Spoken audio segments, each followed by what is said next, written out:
Racist Texans player has nasty surprise for white owner who called him a criminal. His career is over. The National Football League has become a national disgrace. Nobody is feeling the heat more than the owners who have sunk millions of dollars into their franchises, only for players to flip their investment off with their protests that are taking them nowhere but down. This is a complete disrespect to those who pay for them to do a job that's been derailed by their divisive statement. One owner didn't hold back when he said it like it is, calling these criminal players out for exactly what they are trying to hide behind their fame and notoriety. Players may refuse to recognize the fallout from their protest or feel like the empty seats are some kind of accomplishment as a result of their message, but the owners and investors are seeing it for what it really is: a massive loss of revenue.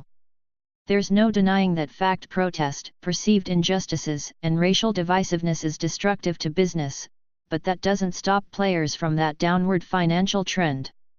It's been a long time coming, but Houston Texans owner has had enough and put his foot down in a way that no other owner dared to do. His racist black player responded in a sickening way, and now his career is over. If you want a glimpse into why NFL owners have not embraced their players' rights to protest during the national anthem, or, frankly, at any time, this quote from Texans owner Bob McNair, reportedly delivered at a meeting of owners earlier this month, says it all, the biased writers at The Comeback reported. Via ESPN.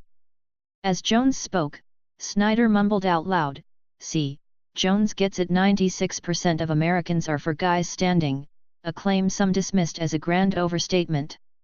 McNair, a multimillion-dollar Trump campaign contributor, spoke next, echoing many of the same business concerns.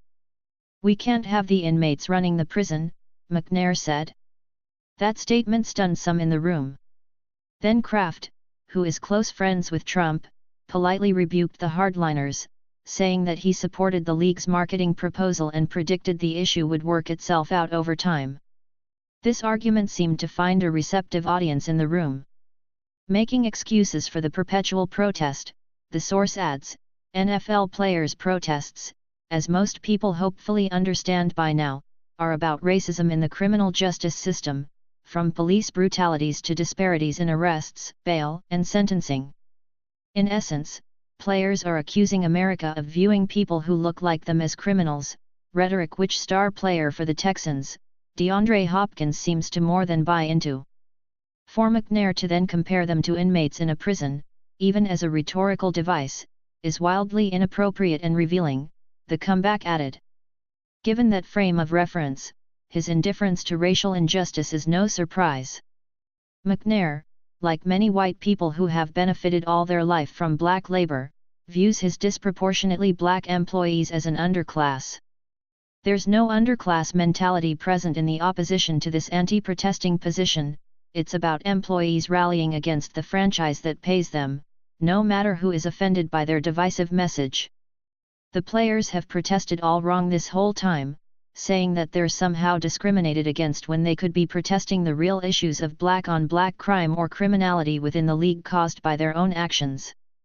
Showing zero respect for the owner who pays him and was a part of him having a place on the team, one of the lead players, DeAndre Hopkins, decided to be defiant in the 11th hour of the league when they're on their last leg. After all that's been done for him, his racist antics weren't well received, and for good reason. That didn't stop him from riding out his entitlement and using it to further his point, but could have and should have cost him his career for being a liability to the franchise. Total Sports reports. Just when the Houston Texans look to be having themselves a dream season, disaster strikes. Today it was reported that while discussing the national anthem protests in a meeting with the owners, Texans owner Bob McNair said, "We can't let the inmates run the prison." McNair has since apologized for his comments, but that didn't stop Texans star wideout DeAndre Hopkins from skipping out of practice today. Hopkins' move in this aftermath of supposedly hurt feelings makes one wonder how this player deals with a beating on the field. He's really not capable of heroism anywhere in reality when he can't even show up to practice after much has been granted him. He proved that the protest is more important than his career without realizing he's replaceable with a lineup of player happy to take his job that he's incapable of performing because he's offended. McNair is now being threatened with more fallout for his statement, despite the same not being expected in return. Only time will tell, and not too much, who wins this war of words, and hopefully, it's the man writing the checks and not just collecting them for his cause.